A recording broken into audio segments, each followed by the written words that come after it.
Howdy. As you can see, I've cut my hair. It's probably still not the way BYU would want it, but it'll work. Let's see. We're going to read Alma chapter 47 today. And before I begin, I invite you to hit pause and say a prayer. Ask for discernment. And whatever it is that you might be currently in need of. And yeah. There are links in the description you can use to follow along online. Skip ahead, go back. There's also links you can use to request your own physical copy of the Book of Mormon, not unlike this one. And if you don't want one from the church, but you do want one from me, you can send me an email at thetruthaboutwaffles@gmail.com, and I'll send you a copy on my dime. And I'll write my testimony in there, anywhere that there's blank space. Take notes. Ask missionaries about stuff you don't totally understand. Or you can ask me, thetruthaboutwaffles@gmail.com. What else? I can't think of anything else. So, yeah, let's just... Oh, there's a link you can use to download the Gospel Library app for your Android, iOS, or Windows device in the description. Alright, 36 verses, and I gotta get through this pretty fast because I'm running a little bit late. And I need to get this uploaded before the end of the day. Now we will return in our record to Amalickiah, and those who had fled with him into the wilderness. For behold, he had taken those who went with him, and went up in the land of Nephi among the Lamanites, and did stir up the Lamanites to anger against the people of Nephi. Insomuch that the king of the Lamanites sent a proclamation throughout all his land, among all his people, that they should gather themselves together again to go to battle against the Nephites. And it came to pass that when the proclamation had gone forth among them, they were exceedingly afraid. Yea, they feared to displease the king, and they also feared to go to battle against the Nephites, lest they should lose their lives. And it came to pass that they would not, or the more part of them would not, obey the commandments of the king. And now it came to pass that the king was wroth because of their disobedience. Therefore he gave Amalickiah the command of that part of his army which was obedient unto his commands, and commanded him that he should go forth and compel them to arms. Lots of commanding. Now behold, this was the desire of Amalickiah, for he, being a very subtle man, to do evil, therefore, he laid the plan in his heart to dethrone the king of the Lamanites.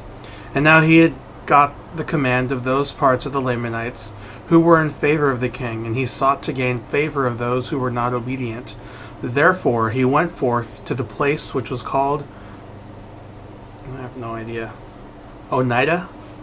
We're going to go with Oneida.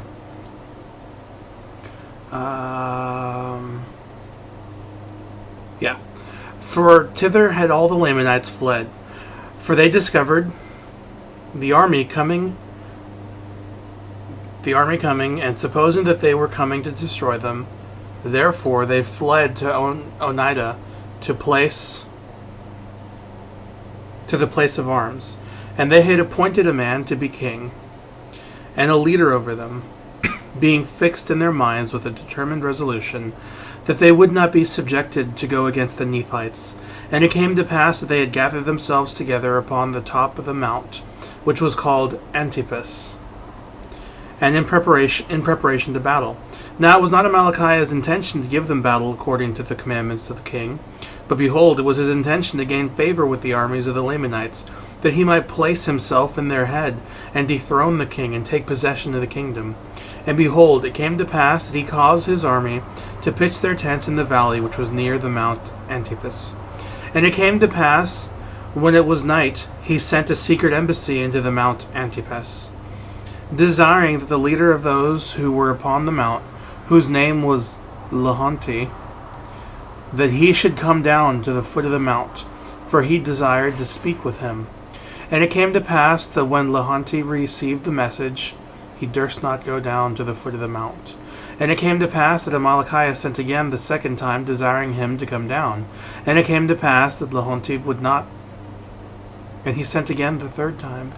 And it came to pass that when Amalickiah found that he could not get Lehonti to come down off from the mount, he went up into the mount, nearly to Lehonti's camp.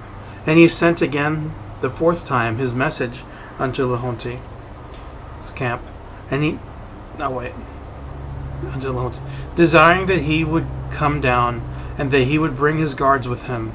And it came to pass that when Lehonti had come down with his guards to Amalickiah, that Amalickiah desired him to come down with his army in the night time, and surround those men in their camps, over whom the king had given him command, and that he would deliver them up into Lehonti's hands, if he would make him, Amalickiah, a second leader over the whole army. And it came to pass that Lehonti came down with his men, and surrounded the men of Amalickiah, so that before they awoke at the dawn of the day, they were surrounded by the armies of Lehonti. And it came to pass that when they saw that they were surrounded, they pled with Amalickiah that he would suffer them to fall in with their brethren, that they might not be destroyed. Now this was the very thing which Amalickiah desired. And it came to pass that he delivered his men, contrary to the commands of the king. Now this was the thing that Amalickiah desired, that he might accomplish his designs in dethroning the king. Now it was the custom among the Lamanites, if their chief leader was killed, to appoint the second leader to be their chief leader. And it came to pass that Amalickiah caused that one of his servants should administer poison by degrees to Lehonti, that he died. Now when Lehonti was dead, the Lamanites appointed Amalickiah to be their leader and their chief commander. And it came to pass that Amalickiah marched with his armies, for he had gained his desires, to the land of Nephi, to the city of Nephi, which was the chief city. And the king came out to meet him with his guards, for he supposed that Amalickiah had fulfilled his commandments, and that Amalickiah had gathered together so great an army to go against the Nephites to battle. But behold, as the king came out to meet him, Amalickiah caused that his servants should go forth to meet the king. And they went and bowed themselves before the king, as if to reverence him because of his greatness. And it came to pass that the king put forth his hand to raise them, as was the custom with the Lamanites, as a token of peace, which custom they had taken from the Nephites.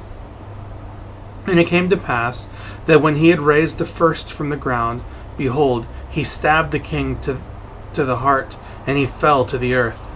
Now the servants of the king fled, and the servants of Amalickiah raised a cry, saying, Behold, the servants of the king have stabbed him to the heart, and he is fallen, and they have fled.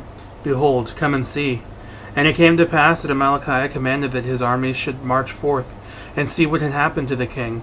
And when they had come to the spot, and found the king lying in his gore, Amalickiah pretended to be wroth, and said, Whosoever loved the king, let him go forth and pursue his servants, that they may be slain. And it came to pass that all they who loved the king, when they heard these words, came forth and pursued after the servants of the king. Now when the servants of the king saw an army pursuing after them, they were frightened again, and fled into the wilderness, and came over into the land of Zarahemla, and joined the people of Ammon. And the army which pursued after them returned, having pursued them in vain. And thus Amalickiah, by his fraud, gained the hearts of the people. And it came to pass on the morning, he entered the city Nephi with his armies, and took possession of the city. And now it came to pass that the queen, when she had heard that the king was slain for Amalickiah, had sent an embassy. For Amalickiah had sent an embassy to the queen, informing her that the king had been slain by his servants, that he had pursued them with his army. But it was in vain. They had made their escape. Therefore, when the queen had received this message, she sent unto Amalickiah, desiring him that he would spare the people of the city. And she also desired him that he should come in unto her. And she also desired him that he should bring witnesses with him to testify concerning the death of the king. And it came to pass that Amalickiah took the same servant that slew the king, and all them who were with him, and went in unto the queen, unto the place where she sat. And they all testified unto her that the king was slain by his own servants. And they said also, They have fled. Does not this testify against them? And thus they satisfied the queen concerning the death of the king. And it came to pass that Amalickiah sought the favor of the queen, and took her unto him to wife. And thus by his fraud, and by the assistance of his cunning servants, he obtained the kingdom.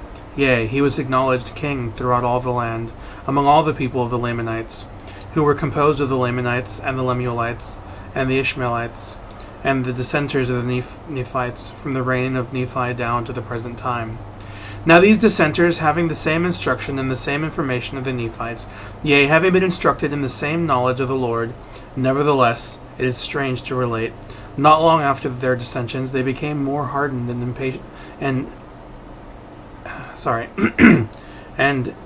impenitent, and more wild, wicked, and ferocious than the Lamanites, drinking in with the traditions of the Lamanites, giving way to indolence, and all manner of lasciviousness, yea, entirely forgetting the Lord their God. Alright, so thanks for watching. Hope you'll have an awesome week. And I can't remember if I mentioned it or not, but I do have something I'm going to review. I haven't had time, though, on account of the storm and whatnot. But I'll get that out soon. Alright, later.